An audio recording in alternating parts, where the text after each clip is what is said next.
Okay, so I was thinking about this the other day, and I don't think I've ever shown y'all exactly what I've done to this lawnmower. It's a Roper. It's a mid to late 80s model Roper. It was an 11 horsepower when I got it. It had the old Briggs and Stratton flathead, and it was worn out. All the compression was gone. The rings were gone, and I decided I was done with that, and that's why I got the new engine. But let me show you one of the first things that I did to this. Okay, so right in there, that's where the clutch spring used to hook up, and it would go through that hole right there and hook into the side of the frame up there, and that was your clutch spring. Well, I wasn't getting enough tension, so instead of getting a bigger spring, I just moved the mounting point up further and then put the spring back on there. And that worked for a little bit, but I eventually stretched out the spring and it didn't work anymore.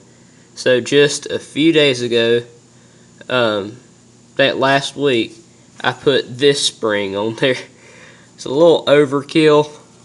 It's probably 1.5 inches, close to 2 inches around. It's an old hood spring from a Nova. So I put that in there. I've not had a problem with belt slippage, and I still have the stock clutch pulley, or the stock clutch system. And let me climb back out of here. But these front tires, they are 22 by 11/8 high run knobbies, and then these back tires are 22 by 11/8 Maxxis Lightfoots, and you can see they have a really good tread depth. These are a little bit used because I got them from a pawn shop for a really good price, and those are almost brand new. I bought those from Tractor Supply. But the transmission, as y'all know, has been switched out with a Peerless 801, and it has a solid axle all the way through, a solid 3/4 inch axle. And I showed you the new clutch spring. This engine is the same engine that Redneck Computer Geek put on his when he did his engine swap on his dad's lawnmower, I believe. It's a Husqvarna replacement engine. It's a Briggs and Stratton 20 horsepower OHV single cylinder, and it mounted up directly to the frame without any modifications whatsoever. All I had to do is, this originally had a gas tank that went from here back to here, and with this engine in there, there was no way to fit that gas tank in there. So I had that old gas tank from a MTD Yard Machines, and I pulled that thing out of there and looked to see if it would line up in there, and sure enough it did. So I just put this heat shield, which originally sat right here in between, I believe it was the engine and the back right there, because the engine was in a different orientation. It had the head facing right here, and so I just put this in there how you typically see one.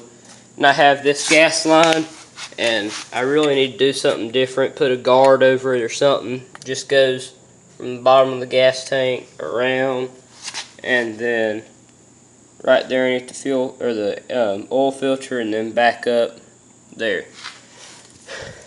And the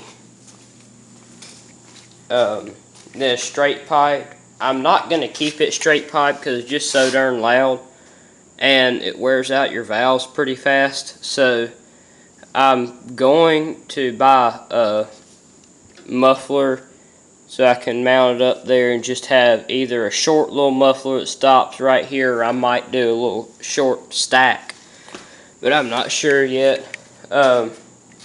And these front tires, I did the Fearless front spindle extension thing to hold them on there. It's just got, you know, a bolt welded onto the shaft, and then washers and two nuts holding it on there. In the back, I still use the stock C-clips, and then the tie rod in between.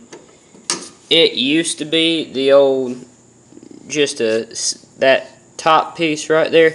That used to be all it was. But when I was running my 18-inch turf tires on the front of it, those, whenever I hit something big enough, would bend this rod really, really bad. So I got fed up with it, went to my friend's house, got a piece of rebar, and welded it on underneath it, and it does not bend at all anymore.